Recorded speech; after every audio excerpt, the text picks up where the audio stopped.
warahmatullahi wabarakatuh. Rekan-rekan semua, bertemu kembali dengan saya Latif dan kita akan kembali membahas tentang filsafat. Dan kali ini filsafat dari sisi orang awam tetap akan kita bahas terus, dan kita akan membahas filsafat dari sisi orang awam, yaitu filsafat orang awam tentang filsafat keberanian. Dan seperti biasa saya akan bersama dengan rekan saya Dr. Aan Rukmana. Kita akan ngobrol-ngobrol tentang filsafat keberanian. Dan bagi rekan-rekan semua yang sudah bangun, yuk silakan bisa join bersama dengan kami. Dan kita akan membahas ini bersama dengan rekan-rekan semua. Dan kalau nanti akan ada usulan-usulan tema atau usulan-usulan tentang kajian filsafat yang Anda mengusulkan, silahkan pada kami. Nanti kita akan coba sama-sama bahas tentang apa yang mau Anda usulkan. Dan yuk sama-sama rekan-rekan semua yang sudah bangun bisa nongkrong bareng. Tapi kalau misalkan masih tidur nggak apa-apa, nanti akan ada rekamannya di dalam Instagram kita akan save. Termasuk juga kalau misalkan Anda mau nontonnya nggak di Instagram, boleh nanti di YouTube. Kita akan juga share di YouTube kita di Pondok Harmoni, dan juga akan segera juga kita bukukan. Halo, assalamualaikum warahmatullahi wabarakatuh, Kang An. Halo, waalaikumsalam Kang Latif. Masya Allah, mohon maaf kelewat. Santai. Nah, Luar biasanya mulai biasa. setengah 6 ya. Ya, Sekarang sudah jam 6 apa. Jadi mungkin sudah lebih banyak yang bangun sehingga kita bisa juga join mudah-mudahan lebih bareng. banyak Kang. Mudah-mudahan. Siap ya. Nah, kan kita akan bahas tentang filsafat keberanian. Kalau Yes, kemarin siap. kita bicara tentang filsafat ketakutan, kita akan bahas tentang keberanian, lawan katanya.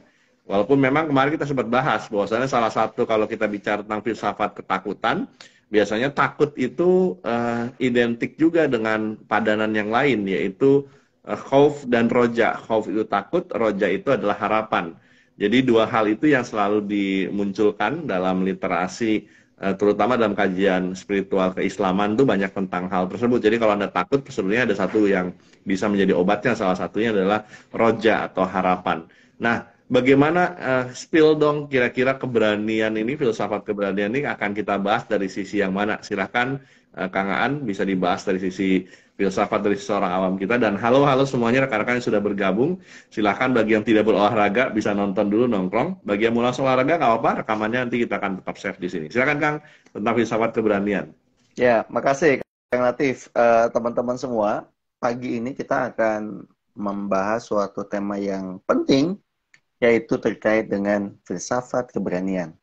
Nah, biasanya kalau kita ada istilah keberanian, itu biasanya kan tidak jauh-jauh dari suatu karakteristik yang dimiliki oleh manusia, kaitannya dengan kemampuannya untuk melampaui batas-batas, dalam artian yang positif ya.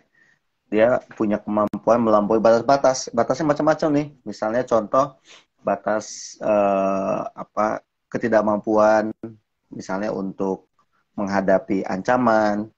Itu biasa orang juga muncul keberanian ya. Kemudian batas menghadapi tantangan, biasanya juga orang juga muncul yang namanya itu keberanian. Termasuk misalnya menghadapi batas juga dari ketidaktahuan. Nah, orang juga kemudian muncul ada namanya keberanian, nanti dengan ilmu pengetahuan dan sebagainya.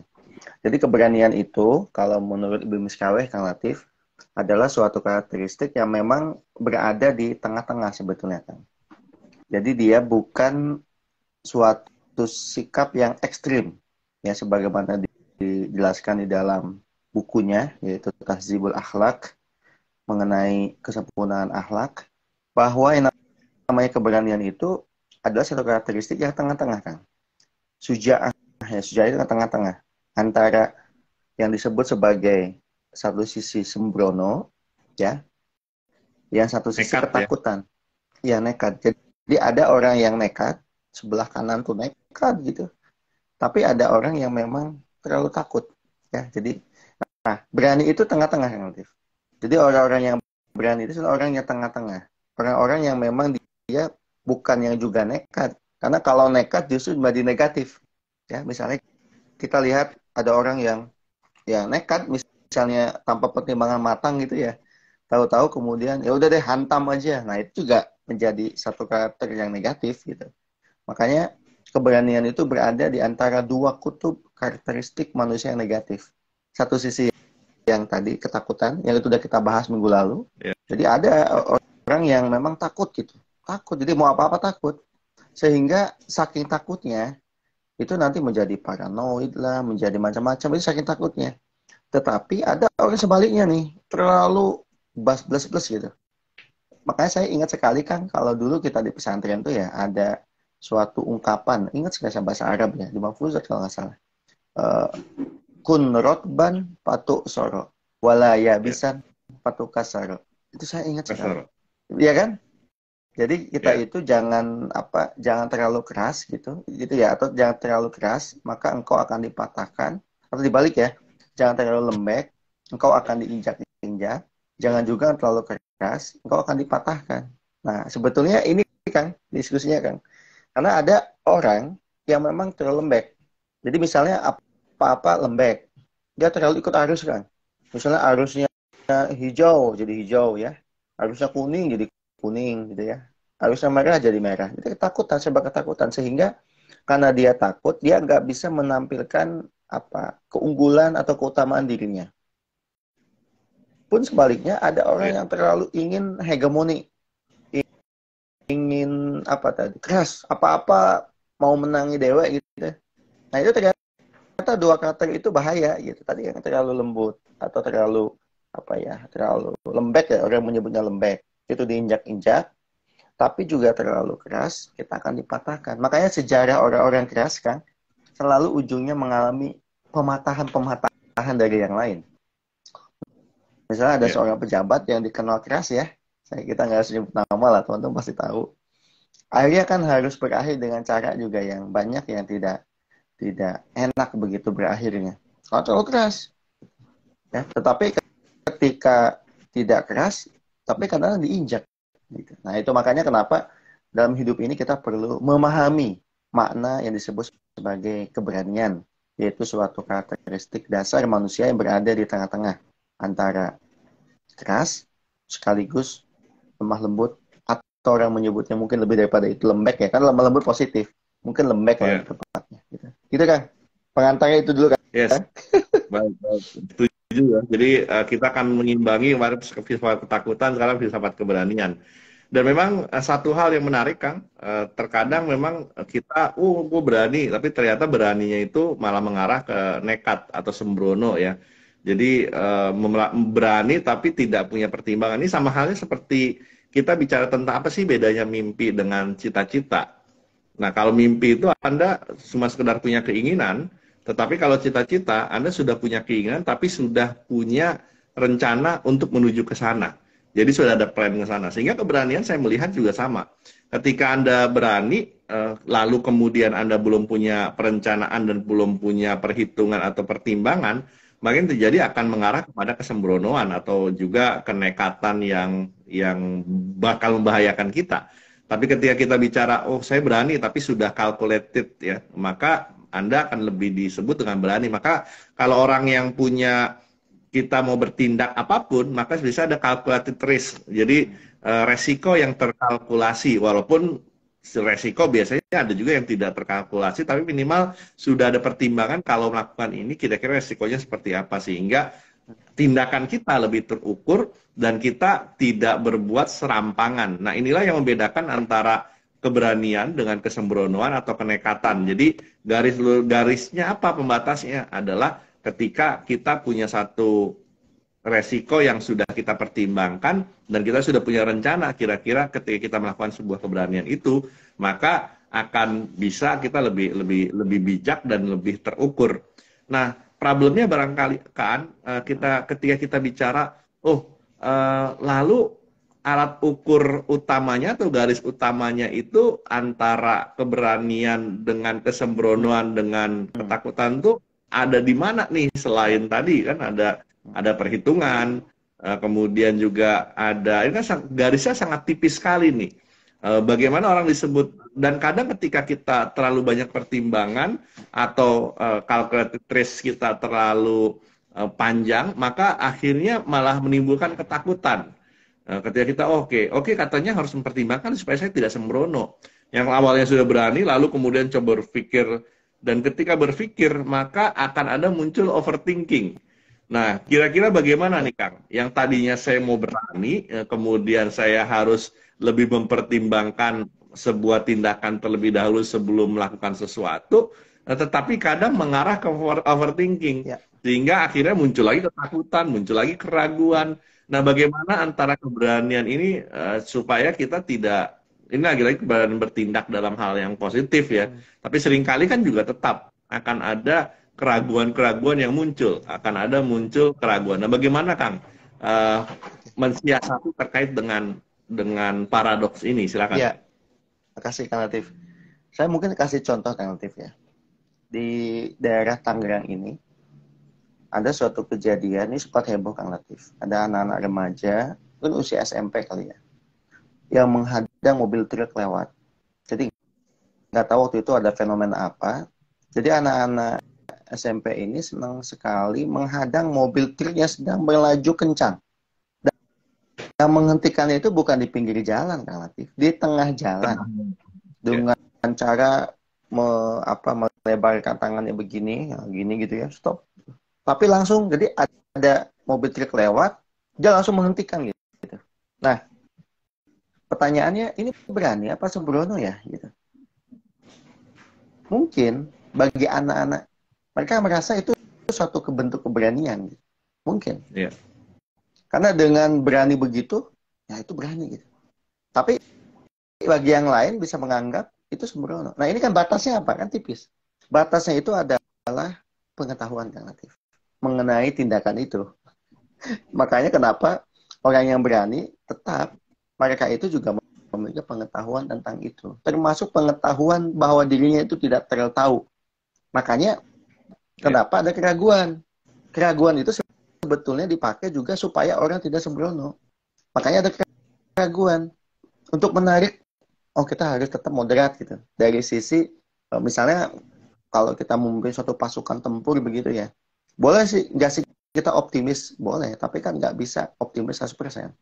Karena ketika optimis 100%, maka kegagalan itu bisa mematikan kita. Jadi matinya itu bukan karena yang lainnya, tapi karena gagalnya tadi. Kalau 100% kok yakin pasti sukses. Gitu. Tapi kan kita boleh lah 99% gitu.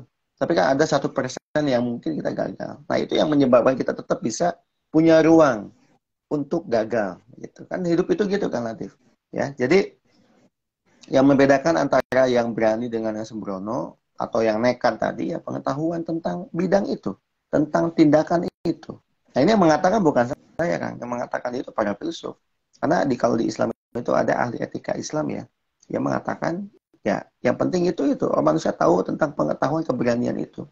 Sama kalau kita baca Nicomachean Etik ya dari Aristoteles pun bicara yang sama kan, harus ada pengetahuan mengenai tindakan-tindakan yang dilakukan.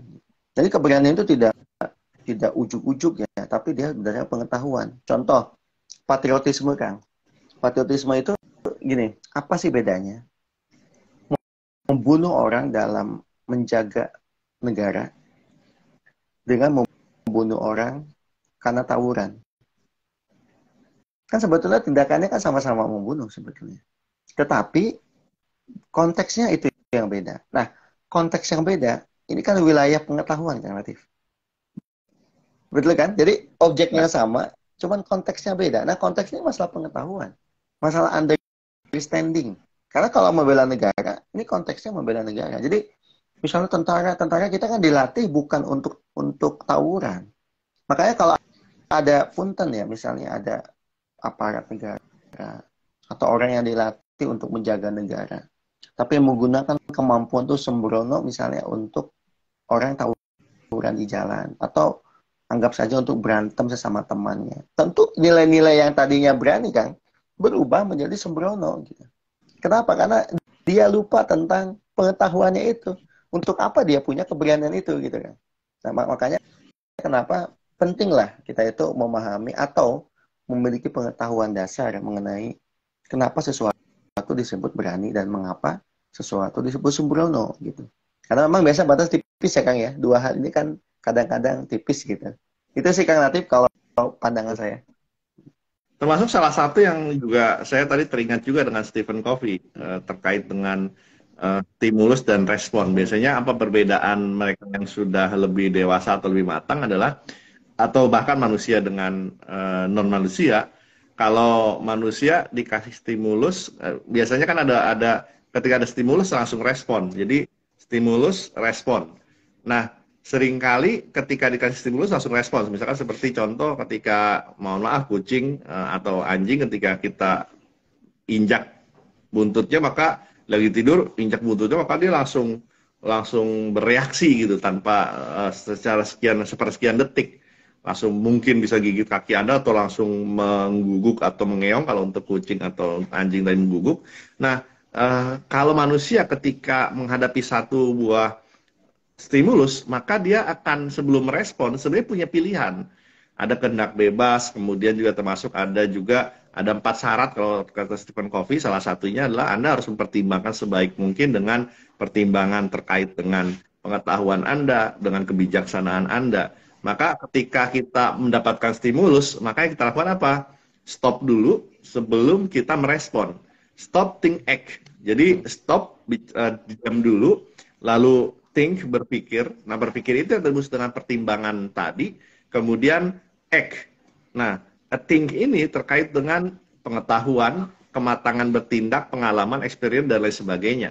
Sehingga ketika kita mendapatkan satu respon dalam kehidupan kita, apa yang kita lakukan adalah berdasarkan experience, pengetahuan, calculated risk tadi.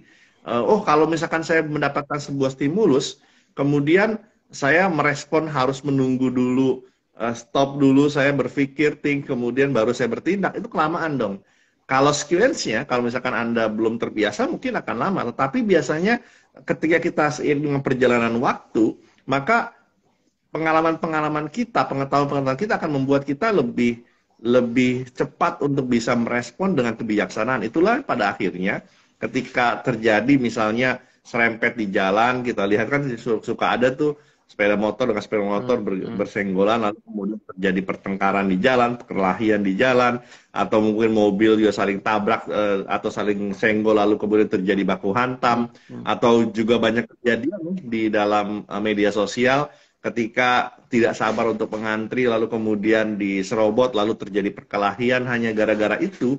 Maka itu juga bisa jadi apakah karena orang itu berani, punya adrenalin yang tinggi, kemudian terjadi itu. Nah, itu pun bagian dari sebuah kesembronoan ketika terjadi stimulus kemudian merespon. Nah, biasanya orang-orang yang berani ini, Kang Aan, cenderung punya adrenalin yang cukup tinggi. Dan biasanya terjadi pada mereka yang punya bekal yang cukup banyak. Misalnya, kalau saya lihat, misalkan mereka yang berani adalah biasanya mereka yang punya bekal modal, katakanlah harta yang cukup banyak, pengetahuan yang lebih tinggi, kemudian juga termasuk ya modal-modalitas kehidupan yang cukup banyak. Nah, tapi juga kita dapatkan mereka yang sering kali minder, ini dalam arti yang lain, minder, kemudian takut, adalah karena barangkali modalitas atau modal atau bekal yang dimiliki itu sedikit, Kang. Dan tidak semua orang punya bekal yang sama terkait dengan experience, modal, istilahnya ya modal kekayaan atau material, kemudian lain sebagainya. Nah, modalitas atau modal yang berbeda-beda ini, atau bekal yang dimiliki orang berbeda-beda ini, akhirnya menimbulkan satu perbedaan atau orang yang berani dengan tidak berani. Misalkan, wajar dia berani untuk berusaha, orang tuanya juga kaya, kalaupun dia gagal usaha, ada orang tua yang tetap bisa membackup. Wajar dia berani karena ada privilege dan lain sebagainya. Nah, bagaimana Kang An menyikapi terkait fenomena ini? Fenomena terkait dengan perbedaan modal yang dimiliki seseorang, menurut modal dalam arti material dan non material ya, privilege yang orang sekarang lakukan atau ributkan terkait dengan privilege. Nah, bagaimana Kang An melihat fenomena ini? Ya, makasih Kang Latif. Tadi bagus pertanyaannya. Seperti yang tadi dijelaskan di awal, Kang, keberanian itu kan kaitannya dengan karakteristik jiwa ya, Kang ya. Sebetulnya kalau udah hubungan karakteristik jiwa, makanan utama atau modalitas utama itu pengetahuan, kan, bukan yang lain. Karena kalau misalnya pertimbangan orang itu berani karena dia punya harta lebih, contoh misalnya kan, bukankah banyak juga orang punya harta lebih malah lebih ketakutan? Ini analogi yang paling gampang lah, Kang Latif lah.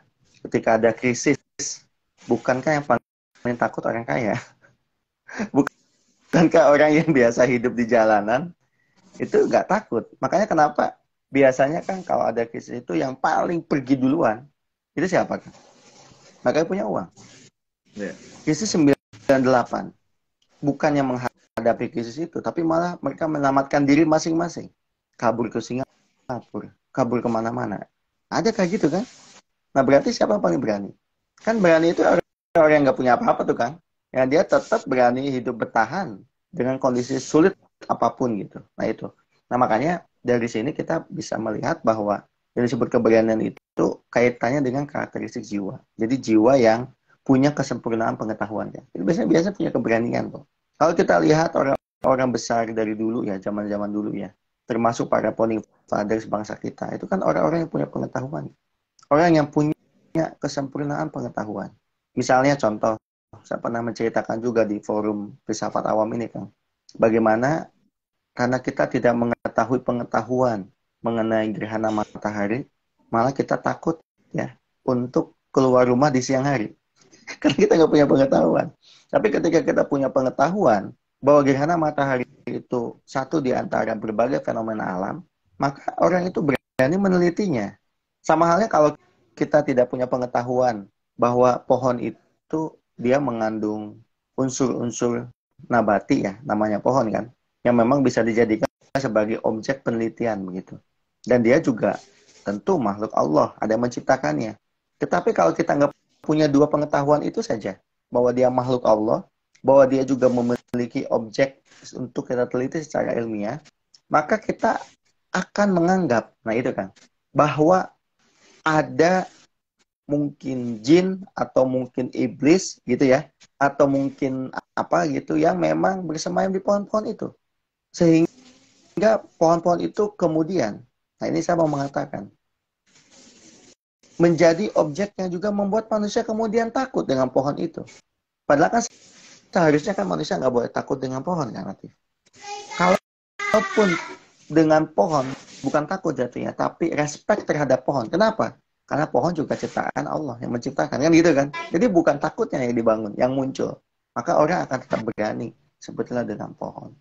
Nah itu kayak gitu kan. Jadi kalau tadi ditanya sebetulnya bagaimana, ya kira-kira begitu. Karena kesempurnaan ilmu pengetahuan. Tapi memang fakta yang di lapangan kan, banyak yang menganggap, ya tadi, wah mentang-mentang dia dekat sama politisi, pasti dia berani. Mentang-mentang dia dekat punya jaringan para pejabat, dia pasti berani. Iya, tetapi sebetulnya keberanian semu. Kenapa keberanian semu? Karena berlandaskan kepada sesuatu yang rapuh. Contoh ya kan, ya misalnya ada orang yang sok-sokan lah ya, berani-beranian nih, karena dekat dengan jenderal misalnya. Ini contoh aja. Atau dekat dengan menteri ya, dekat dengan presiden misalnya. Kita lupa bahwa jabatan itu kan ada waktunya. Jadi mungkin ada momen di saat kita itu dekat hanya 5 tahun, atau juga mungkin menjabatnya hanya setahun, hanya 2 tahun. Dan ingat, kalau jabatan itu udah nggak nempel pada orang yang kita jadikan sandaran, kita masih berani atau enggak? Ya, jadi kayak gitu kan Latif. Jadi sangat terbatas. Nah, keberanian itu nggak bisa dibatasi hanya oleh jabatan gitu kan. Tetapi yang menjadikan orang itu berani karena pengetahuan yang sempurna tadi, atau cukup lah, minimal cukup lah mengenai tindakan itu. Satu hal yang mau saya tambahkan Kang Latif, menanggapi tadi ya, stimulus respon ya. Sebetulnya Kang, stimulus respon itu kan itu yang terjadi dari sisi kesadaran hewani ya. Jadi kesadaran hewaninya itu kan stimulus respon. Di saat ada stimulus, maka dia merespon stimulus itu.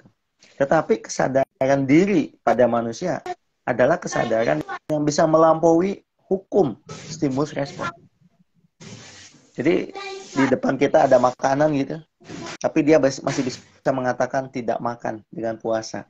Itu berarti manusia itu sudah melampaui itu kan.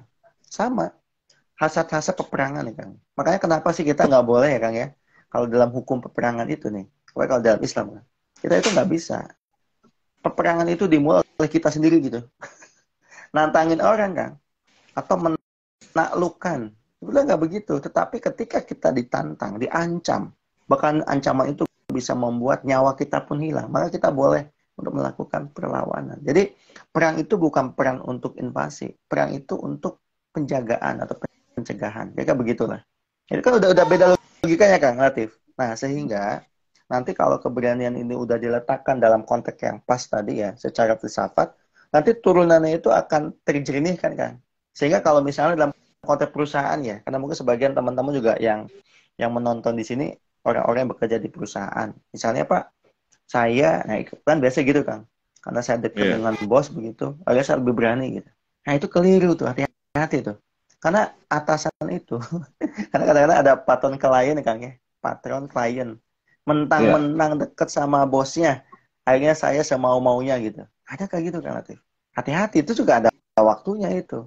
Nah yang tepat adalah kita harus menambah pengetahuan dasar kita mengenai perilaku atau tindakan yang kita lakukan. Maka kalaupun kita ada keberanian, itu betul-betul keberanian yang berasaskan kepada fondasi yang kuat. Gitu. Jadi bukan kepada yang lainnya. Saya kira itu penting ya Kang ya. Pengalaman saya Kang Latif, saya dulu, saya itu sejujurnya kalau dibilang apa ya, apakah suka berprestasi sekolahnya mungkin dibanding Kang Latif jauh lah. Kang Latif esanya lebih tinggi daripada saya. Dari sisi pencapaian apa namanya kan ranking ya. Apa kita beda level dulu di pesantren, tapi saya kan Kang Latif lebih sering naik panggung gitu ya. Bahasa juga mungkin sebagian teman-teman yang lain ya, itu mungkin lebih jago-jago gitu. Nah, tetapi Kang Latif, pengalaman saya Kang, ternyata ada orang gitu ya, di mana dia itu sebetulnya nggak punya pengetahuan yang cukup mengenai sesuatu gitu Kang Latif ya. Ujungnya itu akhirnya nekat, dan nekatnya itu bukan nekat yang positif tadi ya, tapi sembrono Kang. Ini contoh sembrono begini, ada teman saya Kang ya, dia pokoknya mau ke luar negeri gitu kan, mau ke luar negeri, dia berangkat bahasa Inggris nggak punya kemampuan, mending pas-pasan masih mending ya, ini nggak punya kan, berangkat gitu, itu kan sembrono, baru terbang saja di bandara ngomong ditanya Inggris udah pusing dia, dan akhirnya nggak akan tahan lama Kang Latif. Bahkan ada teman-teman saya itu yang begitu Kang, berangkat biaya sendiri, akhirnya udah masih kembali lagi karena nggak gampang gitu. Kecuali kita memang tahu bahwa pengetahuan ini harus saya kuasai. Saya setuju. Jadi Kang Latif sampaikan kemampuan berbahasa misalnya itu menentukan kita loh. Kita bisa dialog nggak dengan yang lain. Nah saya ngelihat kan banyak orang yang pandai, tapi ketika bahasanya kurang, akhirnya juga apa Kang Latif? Nggak bisa ngomong kan? Kang Latif pasti pernah menemukan fenomena itu. Jadi minder Kang. Jadi bukannya percaya diri, malah minder begitu. Bukannya berani, malah minder begitu. Nah, pengalaman saya dulu kan, ketika berada dalam suasana kayak gitu, justru pengetahuan tentang keberanian itu harus kita punya. Saya sadar, saya itu nggak terlalu pandai kan. Bahasa Inggris saya itu pas-pasan. Saya tuh tahu. Tapi saya dulu belajar di pesantren kan kita kan. Jadi orang itu kan harus mau belajar kan. Dan hidup ini kan proses belajar. Nah, ketika kita punya pandangan itu, maka kita itu akhirnya menjadi berani kan. Kenapa? Karena nggak takut diomongin jelek. Ih, Pak, saya Inggrisnya jelek ya. Saya nggak bisa, ya silakan aja ngomongin jelek. Wong ini kepentingan saya kok. Jadi kalau kalian pengen tahu, pengalaman saya di internasional itu lebih banyak modalitasnya tadi kan. Karena pengetahuan tentang keberanian. Jadi bukan benar-benar saya jago Inggris, nggak juga. Ya, tapi in the end kan orang beranggapannya begitu Kang. Oh, Kang pasti jago Inggrisnya. Bahkan saya lucu, di kampus pernah diminta waktu itu oleh Pak Rektor untuk memimpin pengajaran bahasa Inggris. Memimpin, saya ketawa, saya bilang, saya tuh nggak expert di bidang itu gitu. Tapi bukan berarti mengatakan saya itu pintar, bukan. Tapi tadi Kang, kita tahu kita terbatas, maka kita belajar, dibenturkan dengan belajar. Nah itu juga butuh keberanian. Makanya saya rasa teman-teman kita relatif ya yang sedang belajar, nggak usah takut mencoba gitu loh. Dicoba aja, dicoba. Kenapa? Karena belajar masalahnya kan gitu. Itu ya kreatif ya? Sedikit. Ada satu pertanyaan nih, bagaimana kiat menjadikan sumber keberanian? Karena tak jarang justru pengetahuan ya, malah seringkali kita malah overthinking ya dengan banyaknya pengetahuan. Nah ini tadi sempat kita bahas ya, garis tengahnya di mana nih antara pengetahuan itu bisa menemukan keberanian sama pengetahuan itu kadang marah semakin banyak kita tahu maka semakin banyak kita pertimbangan sehingga overthinking. Nah, tadi kita sudah sempat Iya, bahas betul. ya. Ya, Mungkin betul. barangkali Bagus ya. Kayak Rosid ya yang nanya ya. ya. Betul. Jadi gini Kak Rosid, kalau ada orang yang melakukan suatu tindakan yang tidak berdasar pengetahuan, itu tadi udah kita bahas di awal, itu namanya sembrono, Kang. Sembrono itu. Orang sembrono. Orang sembrono itu, tapi kan Pak, bisa aja dia sukses Pak dengan sembrononya itu. Ilmu kesembronoan. Oh, sembrono aja. Iya. Tetapi seberapa persentase suksesnya? Seberapa persentase suksesnya orang sembrono itu? Ya, kalaupun iya sukses, mungkin cuma 0, sekian gitu. Jadi bukan bukan itu gitu. Justru keberanian itu harus berdasarkan pertimbangan. Nah, yang menjadikan kenapa nggak jalan-jalan, Kang, karena pengetahuan juga mungkin bukan pengetahuan yang tepat mengenai keberanian. Karena kan namanya pengetahuan ini juga kadang-kadang ada pengetahuan yang tidak tepat ya. Artinya tidak tepat itu kita keliru memahami juga gitu. Misalnya gimana sih Pak pengetahuan yang membuat kita berani? Contoh misalnya tadi saya beri contoh. Hakikatnya Kang Rosid, semua manusia itu punya modal yang sama. Ini contoh ya. Siapapun itu. Yang beda itu kan cuma bentuknya beda. Tampilan wajahnya beda. Kemudian dilahirkan di keluarga mana itu beda. Sehingga mempengaruhi uang yang beda. Tetapi ingat Kang Rosid, dari sisi jiwa, semua kita itu sama kok awalnya. Makanya kalau kita jiwanya sama, kenapa nggak memilih? Nah, ini pengetahuan tentang jiwa nih, Kang. Sebagai jiwa yang kuat, sebagai jiwa yang berani. Nah, itu. Sehingga pengetahuan tentang jiwa ini mempengaruhi pilihan-pilihan pekerjaan atau tindakan yang kita ambil. Itu, Kang. Jadi, kalaupun kita misalnya dilahirkan di keluarga yang nggak mampu, tapi kita punya pengetahuan jiwa yang bagus, itu biasa akan tetap berani, Kang Latif. Akan ada keberanian untuk menembus batas-batas ketidakmungkinan. Ya ini punten saja. Ini bukan saya bicara saya ya dalam artian untuk menyombongkan diri. Kang Latif tahu lah Kang, kita tumbuh dalam tradisi keluarga sebagaimana. Saya tahu lah Kang Latif juga di Gintung, ya kan. Saya juga hidup dibesarkan di anak keluarga penjual nasi gitu Kang Latif ya. Saya kemudian merantau ke Jakarta, kita dulu sering sharing juga. Waktu itu yang menjadikan saya waktu itu Kang Rosid misalnya berani ya untuk tembus internasional, untuk ngobrol dengan siapapun. Karena satu kesadaran Kang Rosid, yaitu manusia itu sama. Jadi siapapun itu, walaupun titelnya profesor, doktor, bla bla bla bla, pejabat tinggi bagian ini, menteri anu, presiden anu, saya dengan kesadaran bahwa semua orang itu manusia, maka saya ketika ketemu mereka, memperlakukan mereka bukan karena jabatannya, tetapi karena mereka manusia. Itu tumbuh keberanian kan Rosid. Itu yang terjadi dengan saya kan. Jadi saya itu akhirnya ketemu siapapun ya sama aja. Mau ketemu rakyat kecil ya, mau ketemu misal security di kampus, saya sapa itu.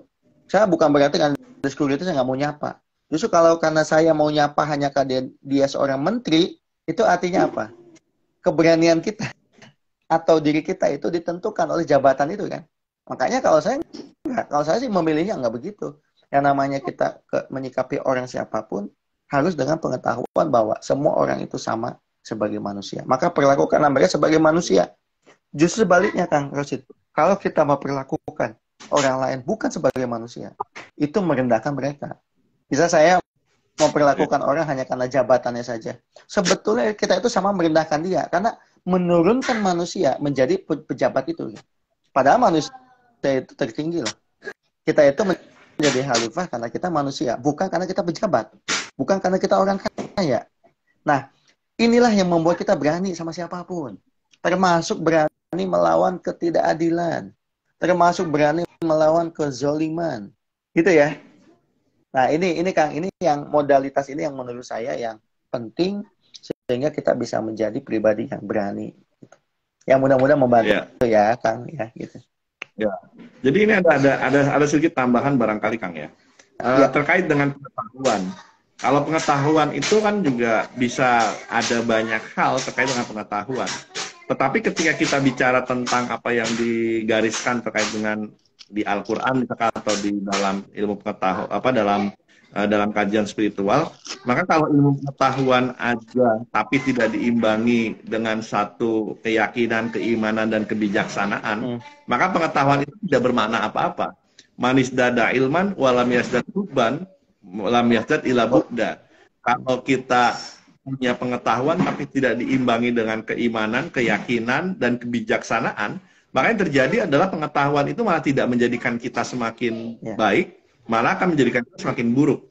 Betapa banyak orang yang melakukan kenekatan, kesembronoan, kenistaan karena dia punya pengetahuan dan punya keterampilan untuk melakukan itu, tetapi tidak diimbangi dengan hikmah atau tidak diimbangi dengan kebijaksanaan, sehingga akhirnya apa? Tindakannya malah merugikan orang lain.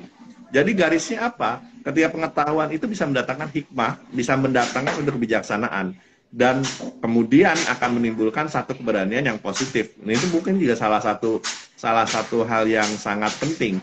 Termasuk kenapa kok pengetahuan itu malah kalau kita banyak pengetahuan, banyak mencari, ini malah akan jadi pertimbangan, bahkan overthinking. Nah, ada satu kata yang menarik, yang kemarin sempat saya bahas di tempat lain. Ada hal yang harus berbahaya adalah kata over. Confidence bagus nggak? Bagus, confidence itu salah satu keberanian. Tapi over confidence bahaya, malah bikin orang tidak nyaman, malah bikin kita malah sembrono. Kemudian acting bagus nggak? Acting dalam artian action, oke, good gitu. Tapi kalau begitu sudah bicara over, maka ada istilah overacting, itu juga bahaya. Lalu thinking bagus nggak? Bagus. Tadi kan kalau kita ada stimulus, maka yang kita lakukan adalah stop. Sebelum kita merespon, maka kita stop, think, act. Tapi kalau sudah bicara overthinking, sudah berbahaya lagi. Jadi keseimbangan, balancing antara pengetahuan, kebijaksanaan, tindakan, maka itu akan menjadi salah satu pengimbang, sehingga keberanian itu tidak bersifat sembrono, atau keberanian itu malah tidak istilahnya over, sembrono itu adalah over berani, atau malah kurang kadarnya, sehingga malah kita menjadi kadar yang takut atau pengecut.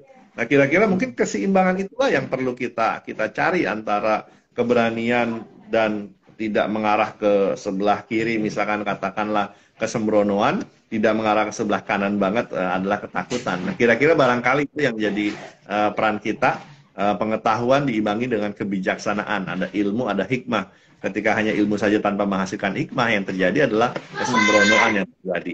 Rasanya barangkali waktu kita sudah tak terasa, sudah 40 kangaan. Nggak terasa ya. Yang sudah hadir, rekan-rekan semua yang sudah join di virtual kita, kalau tidak sempat, lagi-lagi nanti kita akan save di dalam IG TV kita ini. Kemudian termasuk juga akan kita posting di YouTube Pondok Harmoni, dan kita akan bukukan. Nah, barangkali ada penutup Kang An sebelum kita akhiri kajian kita, silakan. Iya, saya menegaskan apa yang tadi Kang Latif sampaikan ya mengenai hikmah. Ini contoh misalnya di ilmu manajemen, itu kan dalam membuat suatu program atau project itu biasanya kan ada analisa awalnya. Itu ada orang yang nyebutnya SWOT analysis.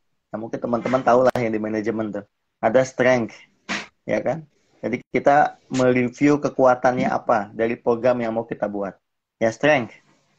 Ada namanya weakness, gitu. Itu kelemahannya apa, ya kan? Kemudian kita juga ngecek dari kesempatannya, opportunity-nya, gitu kan ya? Kemudian SWOT, weakness, tantangan, opportunity, dan tantangan. Threat-nya apa? Tantangannya apa?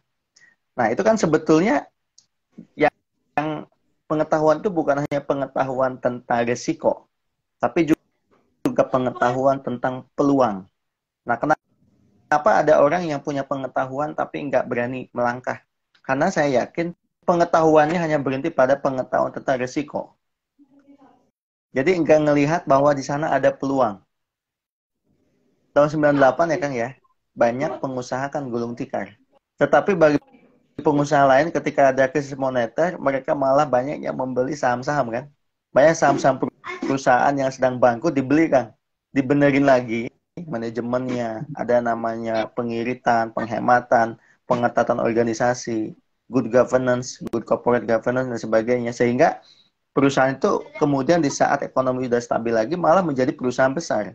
Ya, saya bisa beri contoh lah kayak Bank BCA segala macam, itu kan begitu dulu. Ya. Kenapa bisa terjadi? Karena orang itu berani melakukan pembelian saham karena dia punya yang namanya tadi pengetahuan tentang peluang juga, Kang. Jadi bukan hanya risiko gitu. Nah, tetapi yang Kang Aldi tadi sampaikan bagus, jangan lupa harus ada iman. Iman itu nanti hikmah. Hikmah itu apa? Buat apa sih kita melakukan tindakan itu gitu? Buat apa saya mengambil tindakan itu juga penting. Alasan kenapa saya melakukan suatu tindakan harus dengan suatu keberanian yang penuh misalnya itu kenapa? Itulah wilayah iman. Sehingga orang itu tidak patah ya Kang ya di tengah jalan karena memang menyandarkan pilihan keberanian itu terhadap pengetahuan yang kuat sekali dengan hubungan keimanan itu. Ya buat apa kan? Kan saya kan nggak mungkin kan cuma beli-beli produk, beli-beli barang begitu hanya untuk semata-mata barang dan produk itu sendiri. Nah itu kan nggak berarti kemudian.